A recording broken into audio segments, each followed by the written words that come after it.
Virtual Cadaver. The Virtual Cadaver is the first module of Athena Hub.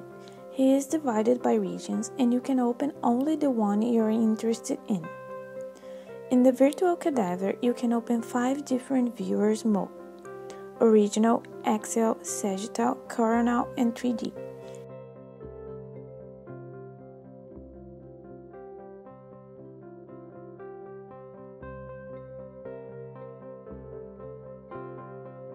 You can open all of them at once and select the desired view mode by clicking twice on them. To return to the preview screen, press Ask and navigate through the open views.